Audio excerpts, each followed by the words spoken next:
Estamos estudiando hoy la profecía de Ezequiel y vamos a continuar con el capítulo 6. Ya hemos descubierto, espero que lo hayamos hecho, que todas las profecías, en realidad cada uno de los libros de la Biblia, no son una obra de la casualidad. Las cosas están puestas en orden. Y este libro que tenemos ante nosotros es un libro que ha sido ordenado correctamente, por cierto. Ezequiel ha estado presentando profecías principalmente en cuanto a Jerusalén. Pero aquí en el capítulo 6, notamos que él habla de toda la tierra de Israel. El juicio se ha acercado ahora a toda la nación. Debemos recordar que él se encuentra con el segundo grupo de aquellos que habían sido llevados cautivos por Nabucodonosor. Él se encontraba con ellos junto al río Quebar, que era uno de los grandes afluentes del río Éufrates. Esto indicaba que ellos se encontraban en una zona agrícola y que ahora eran esclavos del gobierno de Babilonia. En realidad, la mayoría de la gente se encontraba aún en la tierra de Israel, y Jerusalén permanecía intacta, y la tierra nunca había sido devastada. Los profetas falsos, como vamos a ver más adelante, estaban diciéndole a la gente que todo iba a salir bien, que ellos no tenían por qué preocuparse, que Jerusalén no sería destruida, que Dios no podría permitir que Jerusalén fuese destruida, que Él necesitaba a toda la gente porque era su pueblo escogido. Decían que iban a regresar dentro de poco tiempo. Mientras tanto, Jeremías estaba diciendo todo ese tiempo, ustedes van a estar cautivos por 70 años. Pero la gente no prestaba atención a Jeremías. Ellos estaban escuchando lo que los profetas falsos decían, porque eran cosas que aparecían mejores, y ellos estaban presentando un mensaje que era mucho más optimista. Y en el día de hoy, amigo oyente, encontramos que esto aún es cierto. A la gente no le gusta escuchar a su pastor predicar alguna serie de mensajes en cuanto a los juicios de Dios, principalmente de lo que mencionan los profetas. Hay algunos que, aun cuando tengan puestos importantes en la iglesia, la quieren abandonar. Hay personas que dicen, yo voy a la iglesia para ser consolado. Y si habla de esa manera, bueno, yo no soy consolado. Es decir, que esta clase de gente no quiere escuchar la palabra de Dios. Y muchas de esas personas ni siquiera necesitan ser consolados. Los mensajes de juicio son cosa buena para uno y allí puede que esté el problema. A la gente no le gusta que le pongan el dedo sobre la llaga. Esta gente, pues, no quería escuchar lo que decía Jeremías y tampoco querían escuchar ahora lo que Ezequiel estaba diciendo. Hay personas que aún hoy cambian de una iglesia a otra porque cierto predicador predica el mensaje directamente de la palabra de Dios, y eso los hace sentir muy incómodos. Por tanto, buscan una iglesia donde el predicador los haga sentir bien tranquilos, bien cómodos. Algunos predican esa clase de mensajes de cómo hacer amigos y cómo influenciar a la gente, el poder del pensar en forma positiva y todo eso. Simplemente siéntase bien en cuanto a eso y todo le va a salir bien. Amigo oyente, eso es bueno, pero eso no es el mensaje de la palabra de Dios. Y aquí tenemos un gran principio en lo que se está diciendo. Ezequiel está diciendo a estos cautivos, ustedes no van a regresar. En realidad lo que va a ocurrir es que Jerusalén va a ser destruida. Eso es lo que él les decía a ellos. La tierra iba a quedar desolada. Y ese es su mensaje, y él lo está representando para que ellos lo entiendan. En nuestro programa anterior vimos que él se estaba preparando para representar algo como si fuera una propaganda comercial para una afeitadora eléctrica o para algún jabón de afeitar, porque él sale a la calle y se lleva con él una navaja de barbero y comienza a afeitarse. Luego recoge todo lo que ha afeitado y lo divide en 3 grupos diferentes. Toma una pequeña cantidad y la envuelve en su manto. Usted se puede dar cuenta qué clase de persona es este hombre. La gente toda se ha detenido y está mirando lo que él hace. Y él les entrega entonces este mensaje. Y el mensaje es que Dios va a juzgar a Jerusalén y que la ciudad va a caer. Ese era el mensaje. Y en el versículo 17 del capítulo 5 leemos, enviaré pues sobre vosotros hambre y bestias feroces que te destruyan, y pestilencia y sangre pasarán por en medio de ti, y enviaré sobre ti espada. Yo Jehová he hablado. Este es un juicio muy severo. El capítulo 6 continúa con este tema, y aquí tenemos 2 mensajes de juicio. Hasta ahora todo se ha dirigido a Jerusalén. Ahora Él va a hablar en cuanto a aquello que concierne a toda esa tierra. En realidad, aquí tenemos dos mensajes de juicio que seguirán. El primer mensaje que tenemos lo encontramos aquí en el capítulo 6, y el segundo lo encontramos en el capítulo 7. En el primer versículo del capítulo 6 leemos, «Vino a mí palabra de Jehová diciendo». Y el versículo 1 del capítulo 7 comienza de la misma manera, diciendo, «Vino a mí palabra de Jehová diciendo».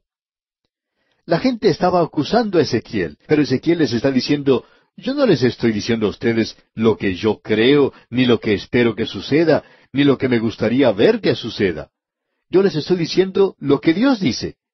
Y eso es muy importante. Lo interesante de notar aquí, amigo oyente, es que cada uno de estos mensajes finaliza diciendo, y conocerán que yo soy Jehová. Dios les envió un juicio a ellos para que ellos llegaran a conocer que yo soy Jehová. Y ese es el propósito, por lo menos uno de los propósitos del juicio de Dios, para que los hombres lleguen a conocer que Dios es un Dios santo. En el día de hoy el mundo necesita conocer esto. Hemos escuchado mucho hablar en cuanto a que Dios es amor. Y amigo oyente, eso es cierto. Pero es solo la mitad de la historia. Es necesario mirar el otro lado de la moneda. Dios es santo y Dios castigará el pecado.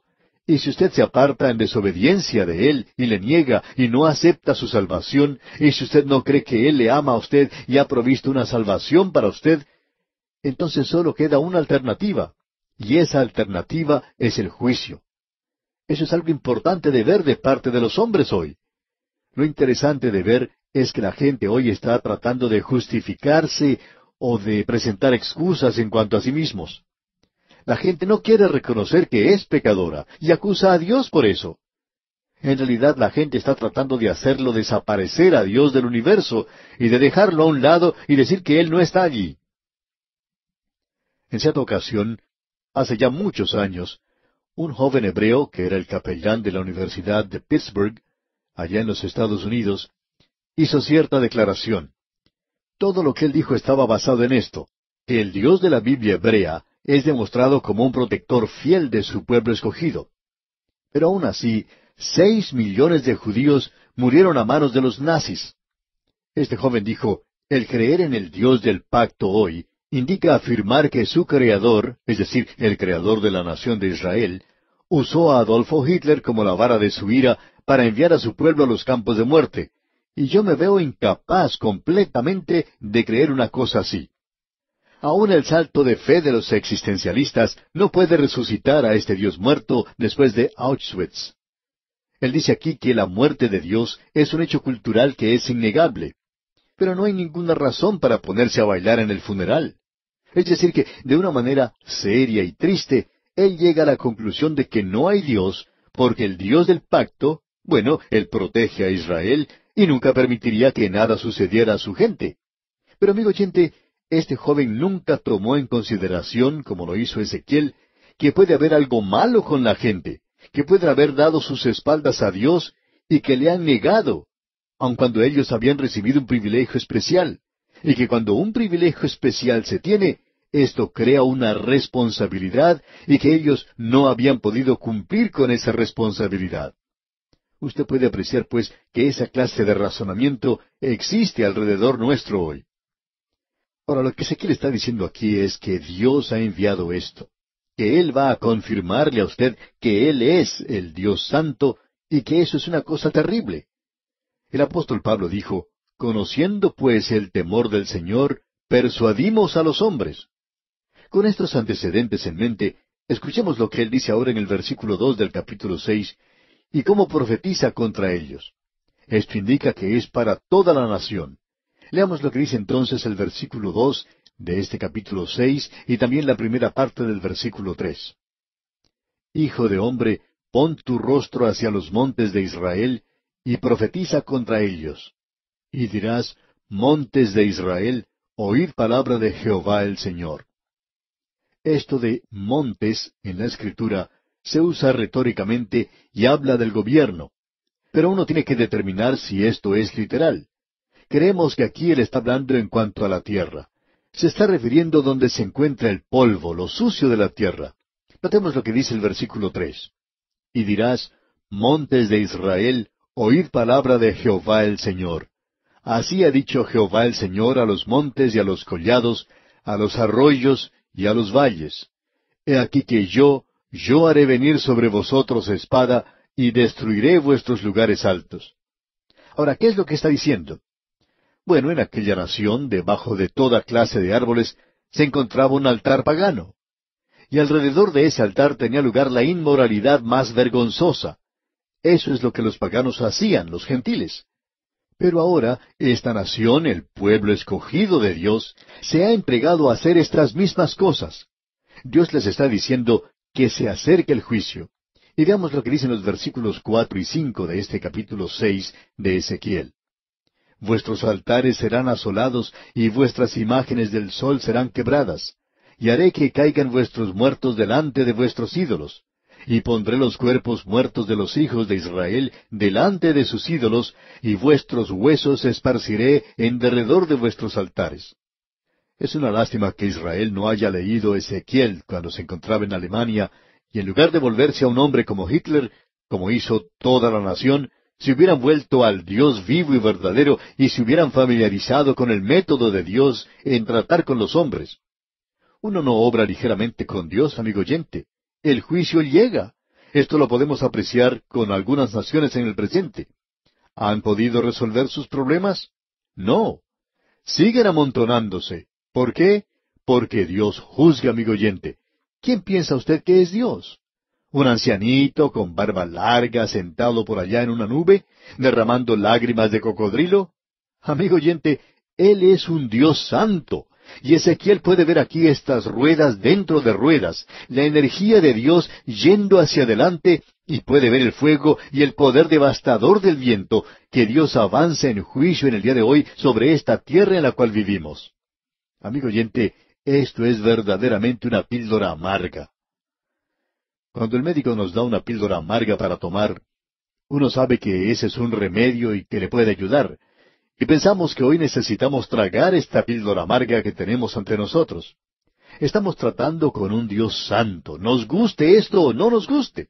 Y Dios no es el que está equivocado, sino que somos nosotros los que estamos equivocados. ¿Está usted dispuesto, amigo oyente, a admitir esto? Las naciones no están dispuestas a hacerlo. Dios está diciendo, voy a juzgarlos y esto no va a ser algo fácil. Ahora el versículo 8 de este capítulo 6 de Ezequiel dice, Mas dejaré un resto, de modo que tengáis entre las naciones algunos que escapen de la espada, cuando seáis esparcidos por las tierras. Y Dios tenía gente aquí que le era fiel y que estaban entre el pueblo. La nación como tal se había alejado de Dios, pero entre esa gente había unos fieles. Y eso es cierto también en la iglesia en el presente. El liberalismo se ha apoderado de la mayor parte de la iglesia organizada del presente. Pero, amigo oyente, hay muchos todavía que pertenecen verdaderamente a Dios. Y Dios sabe eso. Y en el versículo 9 de este capítulo 6, continúa hablando Dios y dice, Y los que de vosotros escaparen se acordarán de mí entre las naciones en las cuales serán cautivos. Ahora, ¿qué es lo que serán ellos?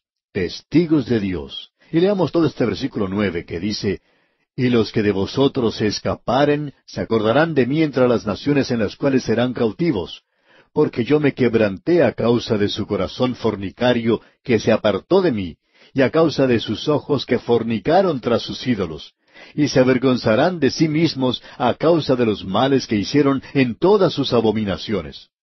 Aquí él habla como que ellos están actuando como una ramera, y ellos pertenecen a él. Por eso él dice que ellos tienen un corazón fornicario, y eso es adulterio espiritual. Amigo oyente, después que Dios saque a la iglesia verdadera de este mundo, la iglesia continuará como una organización y es llamada la ramera. Eso lo podemos ver allá en el capítulo 17 de Apocalipsis. Y según creemos nosotros, ese es uno de los capítulos más terribles de toda la palabra de Dios. La iglesia verdaderamente presenta un cuadro aterrador. Dios dice que una de las cosas que van a suceder es, se avergonzarán de sí mismos a causa de los males que hicieron en todas sus abominaciones. Ese es uno de los resultados. Y lo interesante es que ese resultado no está sucediendo hoy. ¿Sabe usted lo que eso significa? Más juicio. Dios hace eso en el período de la gran tribulación. La gente llegará a morderse las lenguas a causa del juicio. Uno piensa que podría haber un gran movimiento de arrepentimiento, pero no lo hay. No lo hay entre esa gente. Ahora, en aquel día lo hubo. Es que ellos aún estaban cerca de Dios. Ellos se avergonzaron. Hay veces que jóvenes que han crecido en un hogar cristiano se apartan de Dios, se alejan de su hogar, pero luego terminan odiándose a sí mismos por haber estado sirviendo a Satanás. Y eso será una realidad siempre entre la gente que pertenece a Dios. Y si no tiene ese resultado en usted, entonces usted no habrá sido uno de los del pueblo de Dios. Luego dice, y sabrán que yo soy Jehová. Eso se dice 3 veces en este capítulo. Y será uno de los resultados. ¿No es esto interesante, amigo oyente? Ahora, el segundo resultado no ha sido logrado todavía. En lugar de reconocer la mano de Dios, ellos dicen, Él ni siquiera está allí. Si hubiera estado allí, Él hubiera venido y nos hubiera ayudado. Amigo oyente, ¿de dónde sacó usted esa idea? Dios está juzgando el pecado. Nos preguntamos, ¿por qué la gente no quiere comprender esto hoy? ¿Por qué es que no podemos hacer esto más claro? La gente se rebela contra esto. A la gente no le gusta. Dicen, nosotros no queremos a un Dios que juzgue. Pues bien, amigo oyente, usted puede hacerse un Dios según su propio juicio si así quiere hacerlo. Pero el Dios Santo aún está allí. Quizá a usted le gustaría decir, me gustaría que se fuera. Pero por eso Él no se va a ir. Él continuará juzgando. Él dice, y sabrán que yo soy Jehová. Luego en la primera parte del versículo 13 encontramos, y sabréis que yo soy Jehová. Y sigue, cuando los muertos estén en medio de sus ídolos. Sabemos que durante la persecución de Hitler, muchos judíos se volvieron a Dios. Hay gran cantidad de creyentes en Europa hoy como resultado de eso. Nosotros nos olvidamos fácilmente de ellos, y muy poco se dice en cuanto a ellos. En cierta ocasión uno de ellos, una joven cuyos padres habían muerto en la cámara de gas, se volvió hacia Cristo, y eso fue el medio para que ella llegara a ser salva. Y, amigo oyente, para algunos es imposible el reconocer la mano de Dios. Y nuestro Dios es un Dios santo. Bien, ese Dios no perdonó a su propio Hijo y permitió que Él muriera y que llegara a ser pecado por nosotros. ¿Por qué los pecadores piensan que ellos van a escapar? Dios ha tratado de demostrar que esto es cierto. Y Él dice aquí, en el versículo 13 de este capítulo 6 de Ezequiel, y sabréis que yo soy Jehová, cuando sus muertos estén en medio de sus ídolos, en derredor de sus altares, sobre todo collado alto, en todas las cumbres de los montes, debajo de todo árbol frondoso y debajo de toda encina espesa, lugares donde ofrecieron incienso a todos sus ídolos. Dios habla claramente aquí. Esta es la razón por la cual Él los está juzgando en esa tierra. Y amigo oyente, el juicio de Dios aún se encuentra sobre ese país. No podemos llegar a comprender el punto de vista de algunas personas que van a Israel. Ellos se entusiasman demasiado. Algunas personas dicen, pero ¿no es esta la tierra donde fluye leche y miel? No se engañe a sí mismo, amigo oyente. No es la tierra donde fluye leche y miel hoy. El juicio de Dios aún se encuentra sobre esa tierra y aún la gente no se vuelve a Él. Ahora en el versículo 14 de este capítulo 6 leemos, y extenderé mi mano contra ellos, y donde quiera que habiten, haré la tierra más asolada y devastada que el desierto hacia Diblat. Y conocerán que yo soy Jehová. Bueno, nosotros no sabemos cómo era el desierto de Diblat, pero sí podemos apreciar cómo es la zona entre Jerusalén y Jericó. Y no creemos que a alguien le gustaría comprar terrenos allí. Y luego él dice, y conocerán que yo soy Jehová. Luego en el capítulo 7 comenzamos nuevamente de la misma forma en que comenzó el capítulo 6. Y los primeros versículos dicen, vino a mí palabra de Jehová diciendo, tú, hijo de hombre, así ha dicho Jehová el Señor a la tierra de Israel. El fin viene sobre los 4 extremos de la tierra. Ya viene el juicio. Usted se da cuenta, amigo oyente, que Jerusalén aún no había sido destruida. La mayoría de sus habitantes habían salido de allí, pero sobre todo el resto del país aún había millones de personas que permanecían en ese lugar. Ahora viene el fin. Amigo oyente, lo que ya había sucedido no había hecho que esta gente se volviera a Dios. En nuestro próximo programa, Dios mediante, vamos a continuar viendo lo que dice este capítulo 7 de Ezequiel. Le invitamos, pues, a leer los siguientes versículos de este capítulo para estar mejor informado y sacar de esta forma el mayor provecho posible. En el día de hoy, amigo oyente, llegamos al 7º capítulo de la profecía de Ezequiel. Dijimos en nuestro programa anterior que los juicios no son limitados nada más que a Jerusalén. Hasta el capítulo 5 teníamos en vista Jerusalén, pero comenzando con el capítulo 6, toda la tierra se tiene en vista. O sea, toda esa tierra se tiene en vista.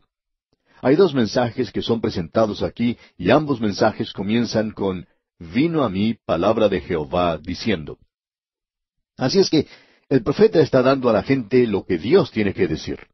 Eso lo vimos en nuestro programa anterior cuando estudiamos el capítulo 6. Ahora, el segundo mensaje comienza aquí en el capítulo 7, versículo 1, donde dice, «Vino a mí palabra de Jehová diciendo». Lo que tenemos aquí es algo un poquito diferente a lo anterior. Antes teníamos el juicio que iba a caer sobre esa tierra, y seguramente sobre la gente de esa tierra porque ellos estaban envueltos en esto. Y la tierra de Israel era la nación de Israel, y son siempre considerados juntas por la palabra de Dios. Otro elemento ha sido agregado y se expresa en el versículo 12 de este capítulo 7 de Ezequiel, donde dice, «El tiempo ha venido». Ahora, esta es la profecía de la destrucción final de esa tierra y de Jerusalén. Ellos van a ir ahora a la cautividad. Ahora tendrá lugar la deportación final y la ciudad de Jerusalén será destruida. Bueno, veamos lo que nos dicen los versículos 1 al 3 de este capítulo 7 de Ezequiel. «Vino a mí palabra de Jehová diciendo, Tú, hijo de hombre, así ha dicho Jehová el Señor a la tierra de Israel. El fin viene sobre los 4 extremos de la tierra. Ahora será el fin sobre ti, y enviaré sobre ti mi furor, y te juzgaré según tus caminos, y pondré sobre ti todas tus abominaciones». Notemos que Dios dice aquí, «y te juzgaré según tus caminos». Es decir, el juicio será de acuerdo, o el castigo, digamos, será de acuerdo al crimen. Así es que se presenta la pregunta de cuán grave es el haber profesado ser un testigo de Dios o un hombre de Dios, y llegar a ser falso, o llegar a apartarse de Él. ¿Cuán serio es hoy el ser un miembro de una iglesia y no ser salvo? Esto es hablar directamente y poner el dedo en la llaga, ¿no le parece, amigo oyente? Ya he dicho esto con anterioridad, que preferiría ser un hotentote en un oscuro rincón del África, inclinándome a un tótem, a un poste totémico, que el ser miembro de una iglesia y sentarme de domingo a domingo en ese lugar profesando ser un creyente y ni siquiera llegar a conocer a Jesucristo como mi Salvador. Amigo oyente, no nos vamos a poner a discutir en cuanto a lo que Dios hará con los hotentotes. Creemos que el Señor tiene sus planes, así es que no vamos a hablar en cuanto a eso. Queremos hablar, sí, acerca de los miembros de la iglesia, porque de esto es de lo que Ezequiel está hablando aquí, que correspondería a esto en su día. Es decir, que él no tiene opción alguna.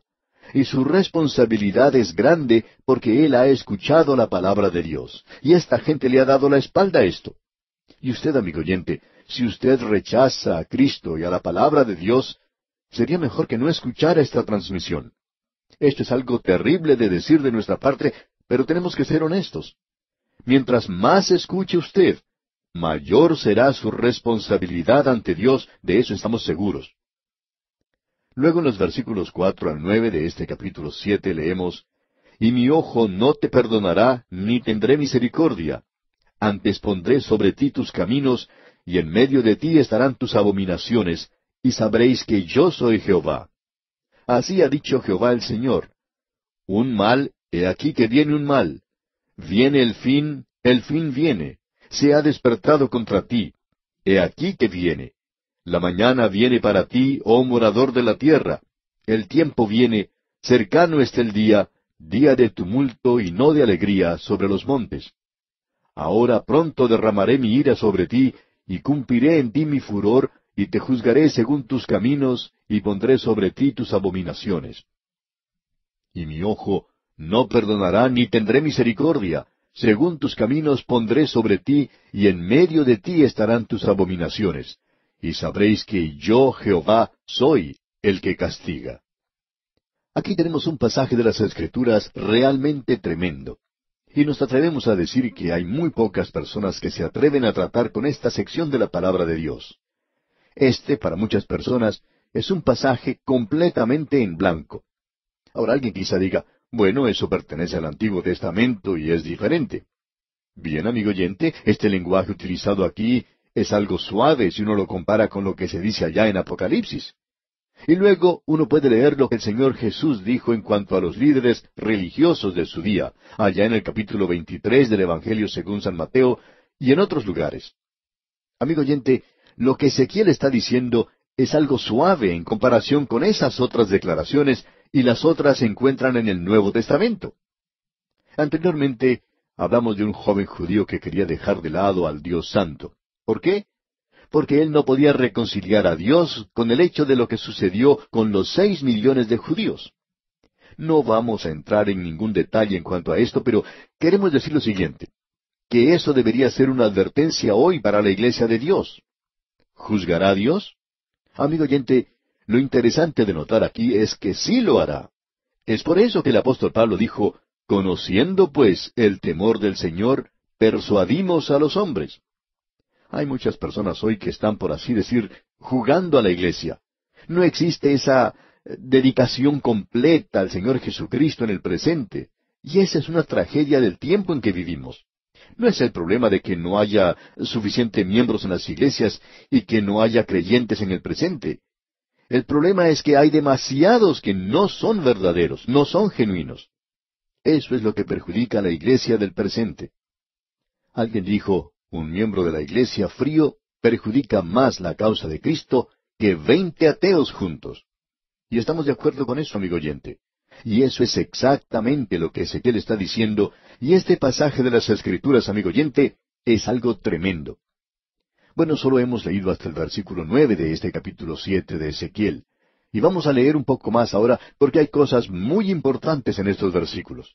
Leamos ahora los versículos 10 hasta el 14. He aquí el día, he aquí que viene. Ha salido la mañana, ha florecido la vara, ha reverdecido la soberbia. La violencia se ha levantado en vara de maldad. Ninguno quedará de ellos, ni de su multitud, ni uno de los suyos, ni habrá entre ellos quien se lamente. El tiempo ha venido, se acercó el día. El que compra no se alegre, y el que vende no llore, porque la ira está sobre toda la multitud. Porque el que vende no volverá a lo vendido, aunque queden vivos. Porque la visión sobre toda la multitud no se revocará, y a causa de su iniquidad ninguno podrá amparar su vida. Tocarán trompeta y prepararán todas las cosas, y no habrá quien vaya a la batalla. Porque mi ira está sobre toda la multitud. Una de las cosas que caracterizaba a esta gente era que ellos se quejaban o protestaban mucho. No querían ir a la guerra. Eran un montón de pacifistas. Se negaban a mantenerse firmes por aquello que era lo justo y lo correcto. Y amigo oyente, luego llegó el juicio. Entró el enemigo, y el enemigo no tenía ninguna de esas nociones tontas en cuanto al pacifismo. Ya hemos mencionado lo que Chesterton dijo. Esta es la edad del pacifismo, pero no es la edad de la paz. Los hombres hoy están cansados de la guerra, eso es seguro. Pero mientras haya iniquidad en el corazón humano, Dios ha dicho que no habrá paz. Eso lo vimos 3 veces allá en el libro de Isaías. Ahora en el versículo 13 que acabamos de leer, leíamos, y a causa de su iniquidad ninguno podrá amparar su vida. Estamos avanzando rápidamente en este capítulo, y ahora vamos a ver lo que dice la primera parte del versículo 19. Arrojarán su plata en las calles, y su oro será desechado. Ni su plata ni su oro podrá librarlos en el día del furor de Jehová. Esa declaración es algo interesante.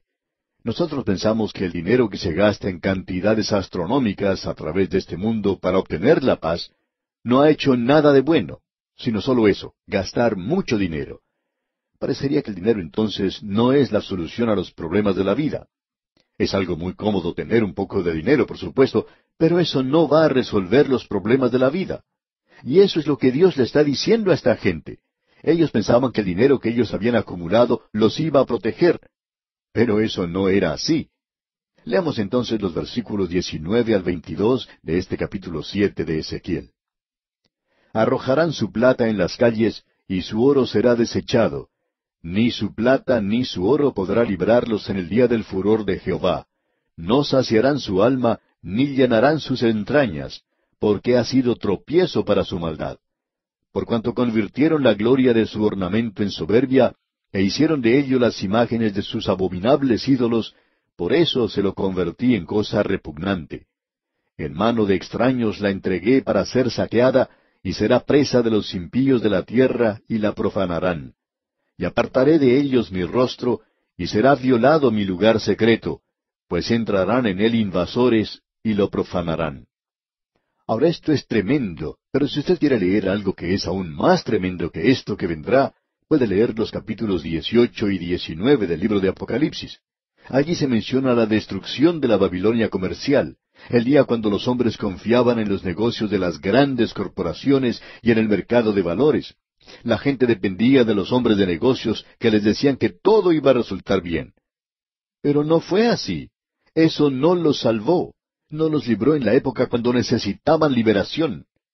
Es por eso que decimos que este pasaje es algo tremendo, amigo oyente. Ahora, en los versículos 23 y 24, tenemos un cuadro de lo que es la actualidad en muchos países. Leamos estos dos versículos. Haz una cadena, porque la tierra está llena de delitos de sangre, y la ciudad está llena de violencia. Traeré, por tanto, los más perversos de las naciones, los cuales poseerán las casas de ellos, y haré cesar la soberbia de los poderosos, y sus santuarios serán profanados. Hay personas que dicen que Dios no permitiría que una nación destruya a otra que dice ser cristiana. Pero ¿de dónde sacan algo así? Dios permitió que Babilonia, una nación pagana, destruyera a su propio pueblo. Él permitió que eso sucediera. El pensar que uno puede refugiarse detrás de algo imaginable es una de las posiciones más falsas que uno pueda tener. ¿Puede caer nuestra nación? Cualquiera de ellas. Y la gente dice, no, nosotros estamos enviando misioneros, somos buenas personas, somos gente muy amable. Sin embargo, amigo oyente, uno no puede andar por las calles solo. Hay violencia, hay crímenes. Amigo oyente, hasta cuando una nación llegue a ser una nación que obedezca a las leyes, Dios no puede llegar a bendecirla.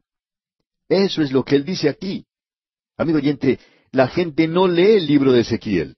Prefiere leer el capítulo 14 del Evangelio según San Juan. Y no queremos que nos entienda mal, amigo oyente. A mí me gusta mucho leer también el capítulo 14 de Juan. Pero recuerde, amigo oyente, que el capítulo 7 de Ezequiel también se encuentra en la Biblia. No sabemos de dónde salió esa idea de que un capítulo es más importante que el otro para leerse. Lo que podríamos hacer es dar el mismo tiempo al capítulo 7 de Ezequiel y dejar que él presente su caso.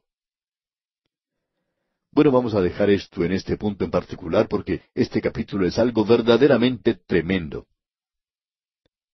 Llegamos ahora a una nueva parte que comienza con el capítulo 8, donde tenemos que la gloria del Señor aparece nuevamente y la cautividad completa de Jerusalén e Israel está llegando a ser un hecho histórico. Él lo está prediciendo aquí, pero luego llegará a ser un hecho histórico.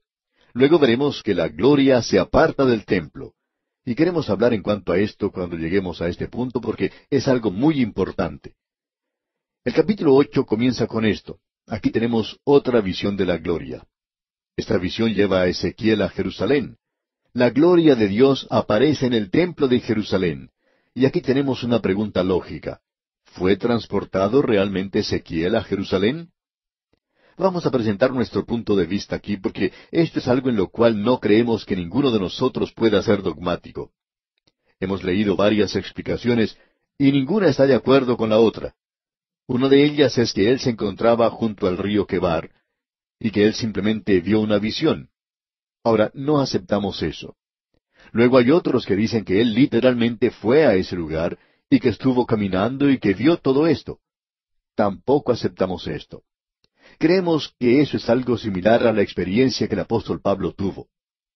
Usted recuerda que él dijo que él había sido llevado hasta el tercer cielo. Y nosotros pensamos que eso ocurrió cuando él fue apedreado en Listra, en el país de los Gálatas. Él fue dejado por muerto porque estaba muerto. Dios le resucitó a él de entre los muertos. En ese período, él fue llevado al tercer cielo, y creemos que esta fue su experiencia. Y Juan, en el capítulo 4 de Apocalipsis, también es llevado al cielo. Se abre una puerta y una voz le dice, «Sube acá». Y él subió. Y pensamos que él fue llevado allá arriba. Juan es un cuadro del rapto de la iglesia. En los capítulos 2 y 3 de Apocalipsis se habla solo de la iglesia, pero después del capítulo 3 de Apocalipsis, de repente no se menciona más la iglesia. Uno ve los ancianos en el cielo. Más adelante se encuentra a la esposa, y esa esposa de Cristo es la iglesia, ¿ve usted? Porque ya no es más una iglesia cuando llega al cielo. ¿Por qué? Porque iglesia simplemente quiere decir un cuerpo llamado o separado. Y cuando llegan al cielo, ya han salido. Ellos han sido arrebatados y por tanto ya no son más una iglesia. Ahora, lo que nosotros pensamos es que este hombre, nos referimos ahora a Ezequiel, fue arrebatado como estos dos hombres que mencionamos. Pero no creemos que Jerusalén y esa zona, Israel, se haya dado cuenta que él estaba allí. Pensamos que Dios le arrebató a él, y usted puede suponer por lo que decimos que pensamos que esto es algo sobrenatural. No creemos que estamos tratando aquí con las cosas que son naturales. Y no nos proponemos usar una explicación natural por aquello que es sobrenatural. Notemos ahora lo que dice el capítulo 8, versículo 1 de este libro de Ezequiel. En el sexto año, en el mes sexto, a los 5 días del mes, aconteció que estaba yo sentado en mi casa, y los ancianos de Judá estaban sentados delante de mí, y allí se posó sobre mí la mano de Jehová el Señor. Él estaba sentado entre los ancianos. Esto parecería ser un grupo bastante triste, casi diríamos lúgubre. Nuevamente aquí tenemos que este hombre es arrebatado. Notemos lo que dice el versículo 2. Y miré, y he aquí una figura que parecía de hombre. Desde sus lomos para abajo, fuego, y desde sus lomos para arriba parecía resplandor, el aspecto de bronce refulgente. Usted se da cuenta que esto es parte de esa visión que se menciona allá en el capítulo 1. Habíamos dicho cuando estábamos considerando ese pasaje, que esa visión tremenda de la gloria de Dios era la base de toda otra visión que se menciona en este libro. Y personalmente pensamos que esta es la base del libro de Apocalipsis también. En la primera parte del versículo 3 dice, «Y aquella figura extendió la mano, y me tomó por las guedejas de mi cabeza». Usted recordará que este hombre se había afeitado su rostro y su cabeza. Eso había ocurrido un año antes de que esto sucediera. Ahora ya ha tenido tiempo de crecer el cabello, y Dios dice que le tomó por las guedejas de su cabeza. Bien, veamos lo que dicen los versículos 3 y 4 ahora de este capítulo 8 de Ezequiel. «Y aquella figura extendió la mano, y me tomó por las guedejas de mi cabeza. Y el Espíritu me alzó entre el cielo y la tierra, y me llevó en visiones de Dios a Jerusalén, a la entrada de la puerta de adentro que mira hacia el norte, donde estaba la habitación de la imagen del celo, la que provoca celos. Y he aquí, allí estaba la gloria del Dios de Israel, como la visión que yo había visto en el campo». Ahora, alguno de nuestros estudiantes que haya estudiado con cuidado en este programa de A través de la Biblia, va a decirnos, ¿no nos dijeron ustedes cuando estábamos estudiando los libros históricos que ustedes pensaban que la gloria se había apartado durante el reino de Manasés? Y ahora, ¿no vemos aquí que la gloria se está apartando del templo? Bueno, amigo oyente, aún creemos que se apartó durante el reino de Manasés, y creemos que esta es la visión que este hombre puede apreciar aquí. Y usted puede notar que aquí no tenemos toda la visión completa del alejamiento de la gloria. Aquí podemos verle, y luego, como usted notará, debido a que la gente del pueblo de Dios no se volvió a Dios, Él sacó la gloria del templo, y luego sobre la ciudad hacia el este, y allí esperó. Y luego la veremos nuevamente hacia adelante, y no será hasta cuando avancemos bastante en este libro que podremos apreciar la partida final de la gloria. Eso será ya en el capítulo 10, digamos de paso, es decir, que la gloria, la presencia visible de Dios, estaba allí. Y creemos que la partida tuvo lugar en realidad entonces. y no creemos que ellos tuvieron alguna evidencia de esto después del reino de Manasés.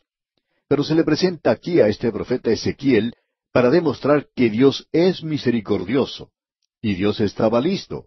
Él estaba listo para salvar a aquella gente si ellos se hubieran vuelto a Él. Dios es misericordioso y Dios es amor, amigo oyente. Salvaría a aquella gente si ellos hubieran querido. Pero Dios también es un Dios justo, y Dios no puede permitir la maldad en este universo. Él no puede permitir aquello que es contrario a Él. Por tanto, Dios hoy no puede salvarnos a nosotros por nuestra propia justicia o por nuestra propia perfección, porque ni usted ni yo podemos presentar eso. Y Él no nos puede salvar por medio de eso, porque Él no puede aceptar nada inferior. Por tanto, Dios tuvo que proveer una redención para el hombre. Y esa es la razón por la cual el hombre tiene que ir por ese camino.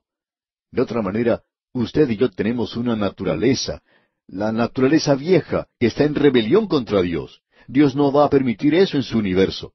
Él no sería justo como no lo sería un policía que le da refugio a un criminal en su propio hogar.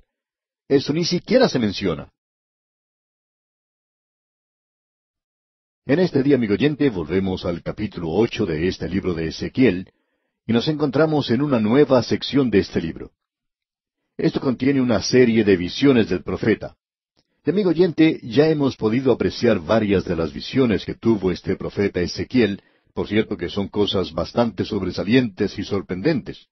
Muchas de ellas son visiones que nosotros no podemos comprender, es decir, aquellas que se refieren a la gloria de Dios. Las otras son cosas comunes y ordinarias. Después de todo, cuando él habla de que un hombre se afeita, es algo bastante común. Ahora vamos a ver algunas de estas visiones que se mencionan aquí, y una de ellas, por supuesto la más importante, es la que nos permite ver algo de la gloria del Señor y la cautividad completa de Jerusalén, Israel. Y luego, el alejamiento, la partida de la gloria cuando se va del templo. Nos preguntamos, ¿por qué se fue la gloria? Aquí se nos dará algunas explicaciones. Hubo un alejamiento paulatino de la gloria. Creemos que comenzó durante el reino de Manasés, pero eso es nuestro punto de vista, claro. Vemos que hay muy pocos que nos siguen en este asunto, pero eso está bien. Si usted quiere tomar otro punto de vista, entonces se encontrará con la mayoría. Pero por supuesto, si usted quiere estar en lo correcto, sabemos que querrá seguirnos a nosotros. Pero de todos modos, dejando eso a un lado, aquí podemos apreciar un alejamiento paulatino de la gloria. Creemos que comenzó durante el tiempo del reino de Manasés, como dijimos, y ya veremos esto cuando lleguemos a ese punto. En nuestro programa anterior estuvimos considerando el capítulo 8, versículo 2, que dice, «Y miré, y he aquí una figura que parecía de hombre, desde sus lomos para abajo, fuego, y desde sus lomos para arriba parecía resplandor, el aspecto de bronce refulgente». Esto es parte de la visión de la gloria de Dios que pudimos ver en el primer capítulo. Aquí se nos dice, «Y aquella figura extendió la mano». Amigo oyente, Dios es espíritu. Él no tiene una mano como la suya y la mía. Pero cuando se nos dice que el dedo de Dios formó los cielos, comprendemos eso porque no podemos ver de otra manera cómo Él pudo haberlo hecho sin una mano. Y aquí eso se nos presenta en esta visión. Y aquella figura extendió la mano. También dijimos en nuestro programa anterior que creemos que Él fue arrebatado, o sea, Ezequiel, y llevado por el Espíritu de Dios a Jerusalén. No nos vamos a poner a discutir aquí el punto de si Él fue con su cuerpo o no. Pensamos que sí fue así, y que Él fue allí para ver por qué la gloria de Dios se estaba alejando de Jerusalén, y por qué Dios iba a destruir esa ciudad. Y lo que aquí tenemos es ese alejamiento. Y el profeta es llevado a Jerusalén, y esto no es nada nuevo. Usted recordará que Elías tuvo esa experiencia. Él también fue arrebatado de esta manera. Allá en el primer libro de Reyes, capítulo 18, versículo 12, leemos, «Acontecerá que luego que yo me haya ido, el Espíritu de Jehová te llevará donde yo no sepa, y al venir yo y dar las nuevas a Acaz, al no hallarte él, me matará, y tu siervo teme a Jehová desde su juventud». Y luego se nos dice que los hijos de los profetas le dijeron a Eliseo, después de haber partido Elías, «Quizás lo ha levantado el Espíritu de Jehová y lo ha echado en algún monte o en algún valle». Y luego, en el Nuevo Testamento, En el libro de los Hechos de los Apóstoles, capítulo 8, versículo 39, leemos: Cuando subieron del agua, el Espíritu del Señor arrebató a Felipe, y el eunuco no le vio más, y siguió gozoso su camino. Así es que eso no es nada raro en las Escrituras. Pensamos que Felipe fue arrebatado corporalmente, y eso es exactamente lo que le ocurrió a Elías y también al profeta Ezequiel. Él es llevado pues ahora a Jerusalén. Él fue tomado, y como él mismo dice en la segunda parte del versículo 3, me llevó en visiones de Dios a Jerusalén, a la entrada de la puerta de adentro que mira hacia el norte, donde estaba la habitación de la imagen del celo, la que provoca celos. Aquí tenemos una declaración que es bastante interesante en referencia a esta imagen del celo. ¿Qué es lo que se quiere decir con esto de la imagen del celo? En el libro de Deuteronomio esto es traducido como dioses ajenos o ídolos. También hemos hecho referencia al ídolo de Manasés que él colocó en el templo, y esto era una abominación y también una blasfemia. Y usted recuerda que Dios juzgó a ese hombre por eso.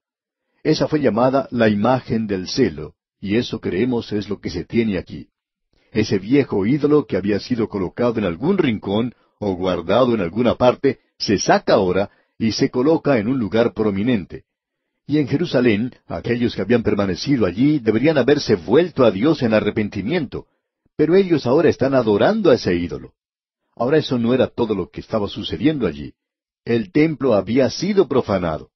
A él se le mostró algo más. Leamos el versículo 5 de este capítulo 8 de Ezequiel. Y me dijo, Hijo de hombre, alza ahora tus ojos hacia el lado del norte. Y alcé mis ojos hacia el norte, y he aquí al norte, junto a la puerta del altar, aquella imagen del celo en la entrada. Allí lo tenemos. La gente ya no adoraba al Dios vivo y verdadero, sino que estaban quebrantando los primeros 2 mandamientos. Y aquí vemos que hubo algo más que estaba teniendo lugar allí. Leamos los versículos 7 hasta el 9. Y me llevó a la entrada del atrio, y miré, y he aquí en la pared un agujero, y me dijo, Hijo de hombre, cava ahora en la pared. Y cavé en la pared, y he aquí una puerta. Me dijo luego, entra y ve las malvadas abominaciones que éstos hacen allí. No vemos cómo, si este hombre hubiera sido llevado allí en el espíritu, cómo él podría arrastrarse a través de la perforación esa que hizo en la pared. Si él estaba en espíritu, ¿para qué cavar a través de la pared? ¿Y cómo hace un espíritu para cavar en la pared? No sabemos eso. Usted debe explicar eso si no acepta el hecho de que él había sido llevado allí en el cuerpo. Creemos que eso fue lo que sucedió. Así que él pasa por allí y aparentemente llega a un sótano, quizá a una cueva. ¿Y qué es lo que encuentra allí? Bueno, continuemos leyendo los versículos 11 y 12. Y delante de ellos estaban 70 varones de los ancianos de la casa de Israel, y Jaazanías, hijo de Safán, en medio de ellos, cada uno con su incensario en su mano, y subía una nube espesa de incienso. Y me dijo, Hijo de hombre, ¿has visto las cosas que los ancianos de la casa de Israel hacen en tinieblas, cada uno en sus cámaras pintadas de imágenes? Porque dicen ellos, no nos ve Jehová, Jehová ha abandonado la tierra. Usted se da cuenta, amigo oyente, que ellos ya no tenían en cuenta a Dios. Ellos decían que Él ya no los estaba mirando. Es como esas personas que dicen que Dios ha muerto. Esa es otra forma de decir que Él no le está mirando a usted y que usted no es responsable ante Él. Y por tanto, nosotros no debemos nada a Él y haremos como queramos. Y eso es exactamente lo que esta gente estaba haciendo. Ellos estaban aparentemente allí adorando a esta imagen y habían llegado a ser idólatras y lo estaban haciendo en secreto. Ahora uno habla acerca de las logias secretas. Por cierto que ellos tenían una aquí en este templo. Y no solo era eso lo que estaba sucediendo, sino que había más. Veamos lo que dicen los versículos 13 al 15 de este capítulo 8 de Ezequiel. Me dijo después, Vuélvete aún, verás abominaciones mayores que hacen estos. Y me llevó a la entrada de la puerta de la casa de Jehová, que está al norte, y he aquí mujeres que estaban allí sentadas, endechando a Tamuz. Luego me dijo, ¿no ves, hijo de hombre? Vuélvete aún, verás abominaciones mayores que estas. ¿Se da cuenta usted de lo que estaban haciendo? Estas mujeres estaban practicando este tipo de cosas. Esto era algo realmente terrible lo que ellos estaban haciendo. Ahora, Tamuz aquí se refiere a ese dios babilónico que representaba la vegetación de la primavera. Muere en el otoño y en el invierno, y desciende al Hades, y luego revive nuevamente cada vez que vuelve el verano. La adoración de este dios era practicada por Fenicia, y luego ese culto se esparció hasta Grecia, y allí fue llamado Adonis. Y esas mujeres que están llorando aquí están celebrando la muerte del dios, y esto quiere decir que es el otoño, y que todo muere, pero que todo volverá a nacer en la primavera. Esta era la adoración de la naturaleza, y eso es lo que tenemos aquí. Pero eso no es todo. Pasamos por alto algo que debemos mencionar. Vamos al versículo 10 de este capítulo 8 de Ezequiel, y allí leemos: Entré pues y miré, y he aquí toda forma de reptiles y bestias abominables, y todos los ídolos de la casa de Israel que estaban pintados en la pared por todo alrededor. Ahora, ¿qué es lo que estaban haciendo? Ellos estaban adorando a la criatura en lugar de adorar al Creador. Por cierto que habían descendido a los lugares más bajos, porque aquí tenemos al hombre cuando él ha repudiado absolutamente al Dios vivo y verdadero. Entonces el hombre se entrega a esta clase de cosas. Uno encuentra que eso es lo que ellos estaban haciendo en la tierra de Egipto. Allí ellos estaban adorando a toda clase de bestias. Esa es la razón por la cual las plagas de Egipto fueron dirigidas contra diferentes dioses de Egipto, y la mayoría de los animales o insectos y cosas por el estilo. Cuando los hombres se hunden a tal extremo, ya no pueden ir más bajo. Usted puede leer el primer capítulo de la epístola a los Romanos. El apóstol Pablo dice allí: Pues habiendo conocido a Dios, no le glorificaron como a Dios. O sea que ellos siguieron cuesta abajo y comenzaron a adorar a la criatura en lugar de adorar al Creador. Esto indica que la nación de Israel se había hundido ahora al mismo nivel en que se encontraban las naciones que le rodeaban. ¿Y qué quiere decir eso? En realidad, ellos se hundieron mucho más bajo que muchas de las naciones que les rodeaban. Ya no eran testigos del Dios vivo y verdadero. Y esto quiere decir que Él destruirá el templo. Bien, pero eso no es todo. Una de las peores abominaciones de todas era la adoración del sol. Veamos lo que dice el versículo 16 ahora de este capítulo 8 de Ezequiel. Y me llevó al atrio de adentro de la casa de Jehová, y he aquí junto a la entrada del templo de Jehová, entre la entrada y el altar, como 25 varones, sus espaldas vueltas al templo de Jehová, y sus rostros hacia el oriente, y adoraban al sol, postrándose hacia el oriente. Ellos se encontraban haciendo esto en el lugar santísimo, junto a la entrada del templo, entre la entrada y el altar. Y esta es una de las mayores abominaciones. Uno no puede hacer algo peor que eso. Y eso es lo que esta gente estaba haciendo. Ahora el versículo 17 dice: Y me dijo: ¿No has visto, hijo de hombre? ¿Es cosa liviana para la casa de Judá hacer las abominaciones que hacen aquí? Después que han llenado de maldad la tierra, se volvieron a mí para irritarme. He aquí que aplican el ramo a sus narices. Ha habido varias formas de interpretar esto aquí. Los comentaristas judíos del pasado decían que esto habla de ritos religiosos degradantes, de lo más bajo que pueda haber. Y esto que se menciona aquí de aplicar el ramo a las narices, es lo mismo que la persona en el día de hoy pone su mano en la nariz. Y esto es lo que esta gente estaba haciéndole a Dios en aquel día. Por tanto, podemos apreciar que Él está airado contra ellos. Entonces, aquí en el versículo 18 de este capítulo 8 leemos: Pues también yo procederé con furor. No perdonará mi ojo, ni tendré misericordia. Y gritarán a mis oídos con gran voz, y no los oiré. Ellos ya se han pasado de la línea. No pueden ir más bajo que esto. Y Dios juzgará ahora. Amigo oyente, Dios le ama a usted. Y Dios le salvará si usted se acerca a Él por medio de la fe y confía en Cristo Jesús. Pero amigo oyente, Dios también juzga, y Él es un Dios santo, y Él no pide disculpas por eso. Él es justo. Podemos decir junto con el apóstol Pablo: ¿qué pues diremos? ¿Que hay injusticia en Dios? En ninguna manera, dice Pablo. Dios es justo en todo lo que hace, y si Él juzga, eso está bien. Quizá usted no piense así, pero ¿ha pensado usted alguna vez, amigo oyente, que usted puede estar equivocado? Y puede resultar una gran cosa si esta generación de hoy reconociera que está equivocada y Dios tiene razón. Y permítanos confiarle un secreto que esa otra gente no conoce. Y creemos que esto es un secreto entre nosotros nada más. Y es este: Dios es justo y esta generación está equivocada. Dios juzgará el pecado. Ahora, en el capítulo 9 tenemos la gloria Shekinah que se prepara para alejarse del templo. Creemos que desde los días de Manasés existía este ir y venir de la gloria Shekinah porque Dios es misericordioso. Él no abandona a su pueblo de una forma petulante, digamos. Dios tiene mucha paciencia. Él no quiere que nadie perezca. En el versículo 2 y la primera parte del versículo 3 del capítulo 9 leemos: Y he aquí que 6 varones venían del camino de la puerta de arriba, que mira hacia el norte, y cada uno traía en su mano su instrumento para destruir. Y entre ellos había un varón vestido de lino, el cual traía a su cintura un tintero de escribano, y entrados se pararon junto al altar de bronce. Y la gloria del Dios de Israel se elevó de encima del querubín sobre el cual había estado al umbral de la casa, es decir, al lugar santo, y el querubín sobre el propiciatorio. Allí es donde estaba la gloria. La gloria se eleva ahora, una indicación de la presencia de Dios que se ha alejado.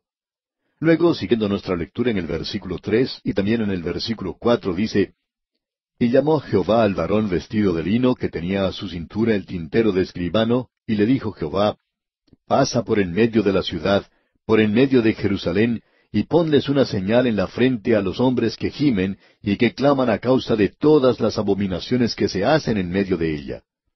Es decir, márcalos. Aquí tenemos a aquellos que querían estas abominaciones y que las están siguiendo. Y Dios dice: Yo les juzgaré. Pero este varón vestido de lino y que pasaba con este tintero de escribano, nos habla del remanente que Dios salvará en esa ciudad, lo cual él hizo. Ahora, estos 6 varones que se mencionan aquí son ángeles. No hay ninguna otra explicación. Y los ángeles son usados en juicio, y eso tiene que ver con el juicio de este mundo. Tienen que ver con la nación de Israel. Ellos no tienen nada que ver con la iglesia, digamos de paso. En el día de Pentecostés vino el Espíritu Santo. No fue un grupo de ángeles, sino que vino el Espíritu Santo. Y cuando el Señor Jesucristo saque a la iglesia de este mundo, no habrá ángeles allí. Pero cuando Él venga a la tierra a establecer su reino, entonces Él enviará a sus ángeles. Por ejemplo, en el Evangelio según San Mateo, capítulo 13, versículo 41, dice: Enviará el Hijo del Hombre a sus ángeles, y recogerán de su reino a todos los que sirven de tropiezo y a los que hacen iniquidad. Y luego en el capítulo 16 del mismo Evangelio según San Mateo, versículo 27, dice: Porque el Hijo del Hombre vendrá en la gloria de su Padre con sus ángeles, entonces pagará a cada uno conforme a sus obras, es decir, cuando Él venga a la tierra. Y luego el apóstol Pablo en su segunda epístola a los Tesalonicenses, capítulo 1, versículos 7 y 8, dice: Y a vosotros que sois atribulados, daros reposo con nosotros, cuando se manifieste el Señor Jesús desde el cielo, con los ángeles de su poder, en llama de fuego, para dar retribución a los que no conocieron a Dios, ni obedecen al Evangelio de nuestro Señor Jesucristo. En el libro de Apocalipsis uno encuentra la evidencia de que la iglesia ya ha sido arrebatada. Eso lo podíamos apreciar hasta el capítulo 3. Hasta ese punto la iglesia ha sido mencionada, pero después ya no hay ninguna mención de la iglesia. ¿Por qué? Porque ya ha salido de la tierra, y los ángeles llegan y tiene entonces lugar el juicio en esta tierra. Así que lo que tenemos ante nosotros aquí es algo de mucha significación.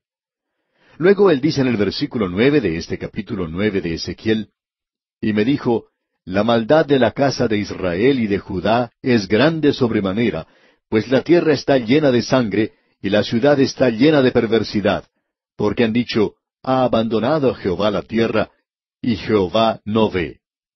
Decían: Dios está ciego y no puede ver la tierra. Bueno, eso es lo mismo que decir que Dios ha muerto. Esa teoría duró muy poco tiempo. Se hizo popular por algún tiempo, pero no se arraigó. Una cosa es decir que Dios no está allí, que Él no sabe. Pero cuando uno se sienta a pensar esto bien, uno se da cuenta que eso es absolutamente absurdo, amigo oyente. Porque usted no haya visto a Dios, porque usted no tenga evidencia de Él, porque usted ha vivido lejos de Él hoy, eso no es ninguna prueba de que Él no exista. Yo nunca he tenido la oportunidad de visitar la ciudad de Tokio, en Japón, por ejemplo, pero creo que existe una ciudad llamada Tokio y que se encuentra en el Japón, y que es una gran ciudad. Pero yo nunca he estado allí, nunca la he visto. Sin embargo, creo que está allí. No podría actuar como si no existiera. Bueno, lo mismo ocurre con Dios, amigo oyente. Nosotros tenemos que reconocer que porque no hemos tenido ninguna relación íntima con Dios, eso no indica que Dios no exista. Y aquí la gente está tratando de decir que Él ha abandonado la tierra. ¿Por qué? Porque ellos han abandonado a Dios. Y en el versículo 10 leemos, Así pues haré yo, mi ojo no perdonará, ni tendré misericordia. Haré recaer el camino de ellos sobre sus propias cabezas. Amigo oyente, debemos decir que la destrucción de Jerusalén por parte de Nabucodonosor y la destrucción del templo por medio del fuego fue algo realmente terrible. ¿Quiere usted saber por qué Dios lo hizo? Él está diciendo aquí por qué. Y si a usted no le gusta, amigo oyente, lo sentimos mucho. Pero Él es quien está en control de las cosas, y si usted no está marcando el paso con Él, lo mejor que puede hacer es marcar el paso con Él. Eso es lo más sensato que puede hacer. Amigo oyente, si yo me encontrara con un león en la calle, no trataría de encontrarlo de frente. Yo me daría media vuelta y seguiría en la dirección que va el león, pero tratando de aumentar la distancia entre los dos. Y amigo oyente, usted puede desafiar a Dios si quiere hacerlo, pero el Señor está avanzando triunfalmente en su carruaje, y que Dios tenga misericordia de usted si se cruza por su camino. Como se dice, los molinos de Dios muelen lentamente, pero muelen muy fino. Ahora el versículo 11, el versículo final de este capítulo 9 de Ezequiel dice, Y he aquí que el varón vestido de lino, que tenía el tintero a su cintura, respondió una palabra diciendo, He hecho conforme a todo lo que me mandaste. Hay quienes son tomados para juicio, y luego existe ese remanente que va a ser salvo, porque nuestro Dios es todo misericordia cuando los hombres se vuelven a Él. Y eso hace de su juicio algo más terrible aún. Y amigo oyente, vamos a detenernos aquí por hoy. Dios mediante, continuaremos en nuestro próximo programa con el capítulo 10 de este libro del profeta Ezequiel.